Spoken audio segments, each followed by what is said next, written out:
Hello আমার প্রিয় sweet cute বন্ধুরা, কেমন আছো তোমরা? নিশ্চয়ই আমার গল্পগুলো শুনে শুনে খুব সুখ নিচ্ছ আর আনন্দে আছো। তোমাদের আনন্দ দিতেই তো আমি নিয়মিত তোমাদের জন্য নতুন নতুন ভিডিও নিয়ে হাজির হই। আর গেমের পাশাপাশি থাকছে তোমাদের প্রিয় গল্প। তো তোমরা যারা এখনো আমার চ্যানেলটি সাবস্ক্রাইব করোনি তারা প্লিজ আমার চ্যানেলটি সাবস্ক্রাইব করে দাও।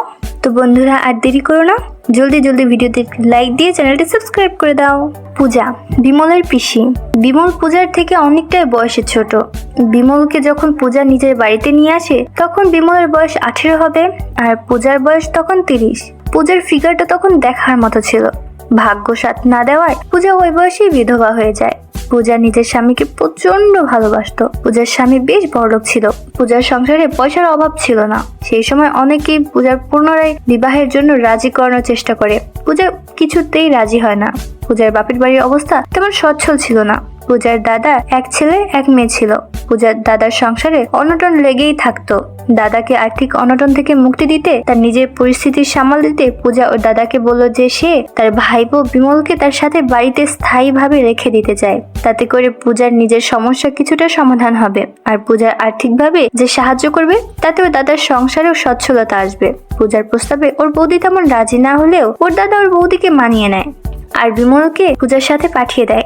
বাড়িতে নিয়ে পূজা বিমলকে নিজের থেকে পড়াতে শুরু করে যাতে বড় হয়ে ও ওর পিসে মশাইয়ের সম্পত্তি রক্ষা করতে পারে। পূজা প্রতিদিন নিয়ম করে বিমলকে দিয়ে তার কোমর মালিশ করায়। বিমলও হাসি মুখে পিসির সেবা করতে থাকে। পূজাও বিমলকে পেয়ে বেজায় খুশি। পূজার বাড়িতে অনেকগুলো কাজের মেয়ে আছে, তাদের দিয়ে পূজা তেল মালিশ করিয়ে নিলেও বিমলকে দিয়ে এখন তেল মালিশ করার তখন এক অন্যরকম পরিতৃপ্তি পায়। বিমল যখন তেল মালিশ করে তখন পূজার ওর স্বামীর কথা মনে করে।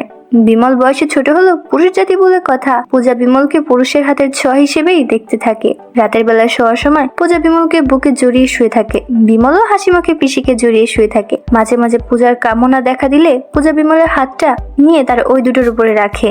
বিমলও সরল মনে পিসি ওইখানে হাত বলিয়ে দেয়। বিমল আসলে বয়সে ছোট হয়, পিসি তাকে কি চোখে দেখে, কি চাইছে তার কিছুই বুঝতে। স্বামীর কিছুটা অভাব সে বিমলের থেকেই পূরণ করে নিতে চায়। বিমল তো ছোট, তাই ওইসব বিষয়ে কিছুই তো তার জানার কথা নয়, আর তাই সে জানেও না। বিমল প্রকৃতগতভাবে বিমল এক পুরুষ জাতি, তাই নারীর স্পর্শে তার পুলকিত হওয়ার কথা, আর বিমল পুলকিত হয়ও। বিমল যখন রাতে ওর পিসিকে জড়িয়ে ধরে তখন বিমলের শরীরে এক শিহরণ লাগে যা বিমলকে খুব ভালো লাগে। পূজা তো কোনো কথাই নেই। পূজার তো খুব ইচ্ছা হয় যখন সে বিমলকে চেপে ধরে তখন তার খুব আনন্দ লাগে। রাতের বেলায় যখন বাড়িতে কোনো চাকর বাকর না থাকে তখন পূজা সব খুলে বিমলকে দিয়ে তার সব জায়গায় মালিশ করিয়ে নেয়। বিমল ভালো ছেলের মতো পিসির কথায় তেল মালিশ করে দিতে থাকে। পিসির গরম গরম ভাবটা বিমলের দারুণ অনুভব করতে লাগলো। বিমল পিসির প্রতি আস্তে আস্তে একটা আকৃষ্ট হয়ে উঠছে। পিসিকে সে চোখে হারানোর মতো অবস্থায় উপনীত হয়ে গেল। এখন পুলক নিজে থেকে পিসির সব সরিয়ে দিয়ে পিসিকে তেল মালিশ করিয়ে দিতে অভ্যস্ত হয়ে গেছে। পূজাও খুশিতে বিমলের সাথে সময় কাটাতে থাকে। মৃত স্বামীর কথা এখন আর পূজার মুখেই আসে না। এখন সারাদিন শুধু বিমল বিমল। পূজার এখন বিমল অন্তঃপ্রাণ। বিমল এখন পিসিকে তেল মালিশ করে দেয় আর ড্যাব ড্যাব করে পিসির দৃশ্য গিলে খায়। মাঝে মাঝে বিমল পিসির ওইগুলো ছুঁয়ে দেয়। পূজা অবশ্য হাতে করে বিমলকে পাকিয়ে তুলেছে যাতে ওর স্বাদ মিটে যায়। বিমলকে পড়ানোর নামে পূজা নানা ধরনের অমন টাইপের বই পড়তে দেয়। বইয়ের সবকিছু পূজা বিমলকে বুঝিয়ে পড়িয়ে দেয়। এইসব বই পড়ে বিমল এতটাই পেকে গেল যে সে কৈশোর বয়সে যুবক অবস্থায় পরিণত হলো। এখন বিমল হাসি মুখে পিসির সবকিছু তার কথা মতো করে দেয়। এখন বিমল এতটাই পেকে গেছে পূজার তেল মালিশের সময় নিজের সবকিছু উজাড় করে দিতে চায়। পূজা তখন গর্ভবতী ছিল, তাই বিমলকে বুঝিয়ে বলে যে আগের পেটের বাচ্চাটা বেরিয়ে যাক, তারপর তোর ইচ্ছা পূরণ করবো। অগত্যা বিমলও তার পিসির সবকিছুতে হাত বুলিয়ে সন্তুষ্ট হয়ে যায়। কিছুদিনের মধ্যে পূজার এক কন্যা সন্তানের জন্ম দিল। মেয়ের নাম নিজের আর বিমলের নাম মিশিয়ে রাখলো পূর্বী। পিসির মতো বিমল ও পূর্বীকে আদর যত্ন করে। পূজার দেওয়ার কথা মতো পূজা বিমলকে আর তার ইচ্ছা পূরণের ব্যবস্থা করে দেয়। পিসির বাড়িতে ভালো মন্দ খেয়ে বিমল বেশ পুষ্ট হয়ে যায়। পিসিকে দিয়ে নিয়মিত নিজের ইচ্ছা পূরণ করতে করতে বিমল এখন অনেক কিছু শিখে গেছে। ধীরে ধীরে পূর্বীও বড় হতে লাগলো। ছোট থেকেই পূর্বীকে তেল মাখানো, স্নান করানো এসব বিমল করতেই থাকে। এখন পূর্বী বেশ বড় হয়ে গেছে। পূর্বীর বয়স এখন মোটামুটি 18-19 হবে আর বিমলের বয়স মোটামুটি 36-37 হবে। পূজার বয়স এখন মোটামুটি 48 থেকে 49 হবে। সময় যত এগিয়ে যায় তত পূজার সাথে বিমলের সম্পর্ক গভীর হতে থাকে। পূর্বীর বয়স যখন 8 থেকে 9 বছর তখন অবধি বিমল পূর্বীকে স্নান করাতো। পূজা কোনো কথা না বলে কেবল মুচকি মুচকি হাসতো। তবে বছর কয়েক আগে থেকে বিমল পূর্বীকে স্নান করানো ছেড়ে দিয়েছে। খাওয়া দাওয়া ভালো থাকায় পূর্বী এখন বয়সে অনেকটাই আবেদনময়ী হয়ে উঠেছে। পূজা আর পূর্বীর এক মাপ, তাই মা মেয়ে দুজনের সবকিছু অদল বদল করে পড়ে। আর তোমরা যা ভাবছো সেটাও অদল বদল করে পড়ে মামে। পূর্বী একদিন বিমলকে জিজ্ঞাসা করলো, কি রে দাদা, তুই আমাকে আর আগের মতো তেল মাখিয়ে দিস না কেন? তোর কাছ থেকে সাবান তেল মাখতে আমার খুব ভালো লাগে। বিমল পূর্বীকে বলল, তুই এখন বড় হয়ে গেছিস, তোকে এখন ওসব করে দেওয়া ঠিক নয়। পূর্বী বলল, আর তুমি যখন আমার মাকে দিয়ে তোমার ইচ্ছা পূরণ করো সেটা ঠিক।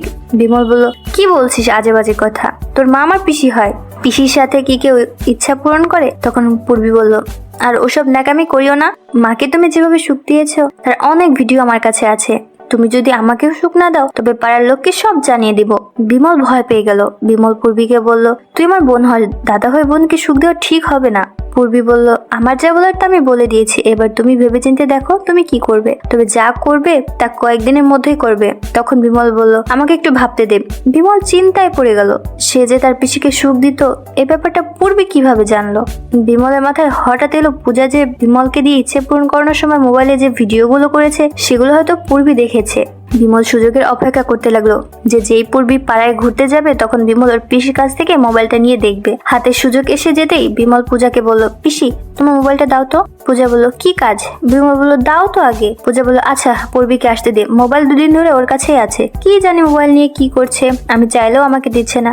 তখন বিমল বলল, তুমি সব সর্বনাশ করে ফেলেছো, মোবাইলে আমার আর তোমার সময় কাটানোর সব ভিডিও আছে, পূর্বী সব দেখে ফেলেছে, আর তাই হয়তো আমাকে শাসাচ্ছে, আমি যদি ওকে সুখ না দিই তবে সব ভিডিও পাড়ার লোকজনকে দেখিয়ে দেবে, এ তো দেখছি মহাবিপদ। পূজা বলল, কিসের মহাবিপদ? ও যখন তোকে দিয়ে ওর ইচ্ছা পূরণ করতে চাচ্ছে তখন তুই ওর সাথে সময় কাটালে তো সব বিপদ কেটে যাবে, তোকে এসব নিয়ে চিন্তা ভাবনা করতে হবে না, আমি পূর্বীকে সময় দেওয়ার সব ব্যবস্থা করে রেখে দিয়েছি। বিমল বলল, পিসি তোমাকেও সময় দিয়েছি, তোমার মেয়েকেও সময় দিতে হবে, তার মানে মাকেও দিয়েছি, আমার মেয়েকেও দিতে হবে। না পিসি, আমি সব পারবো না। পূজা বলল, পারবি পারবি, সব পারবি, তোকে সব পারতেই হবে, তুই না পারলে তো আমি জানে মরে যাব, তোকে ছাড়া আমি কিছুতেই বাঁচতে পারবো না রে বিমল, আর তোর বিচার বুদ্ধি দেখে মনে হচ্ছে তুই একটা মস্ত গাধা। পরের লোকজন দিয়ে সবার সুখ নেয়, নিজের আত্মীয় স্বজনকে দিয়ে সুখ নেওয়ার যা মজা তা তোকে দিয়া আমাকে না পূরণ করলে বুঝতেই পারতাম না। আর ছোট হয়ে যদি তুই নিজের থেকে বয়সে বড় পিসিকে সময় দিতে পারিস তবে নিজের থেকে ছোট বোনকে সময় দিলে কি আর মহাভারত অশুদ্ধ হয়ে যাবে? পূর্বীর হাতে তোর আর আমার সময় কাটানোর ব্যাপারে ভালো মতো দেখতে পারে, সেজন্যই তো আমি ভিডিওগুলো বানিয়েছি। আমার প্রথম পরিকল্পনা সার্থক হয়ে গেছে, এবার দ্বিতীয় পরিকল্পনা সার্থক করার সময়। হ্যাঁ, তোকে একটা জিনিস শিখিয়ে দিই, তুই যখন তোর বোনকে সময় দিবি তখন ভুলেও ওটা ব্যবহার করবি না, জানিস তো ওটা দিয়ে সুখের আসল মজার পাওয়া যায় না। চল আজকে আমাকে সময় দিবি, কাল থেকে পাক্কা 2 মাস আমার মেয়ের সাথে মানে তোর বোনকে সময় দিবি। আমি বরং 2 মাস আমার দূর সম্পর্কের মেশোর বাড়ি থেকে বেরিয়ে আসি, মাসি মারা যাওয়ার পর মেশোর বাড়ি আর যাওয়া হয়নি, ভদ্রলোকের কোনো সন্তানাদি নেই, একাই থাকে, বয়স 50-55 হবে, যা কয়েকটা দিন ওনার সেবা করে আসি, আর তুই এদিকে তোর বোনের সেবা কর। তবে হ্যাঁ, ওখান থেকে এসে যেন সুখবরটা শুনি। বিমল বলল, সুখবর আবার কিসের? ও তুই বুঝবি না, সুখবরটা যখন হবে তখন বুঝতে পারবি।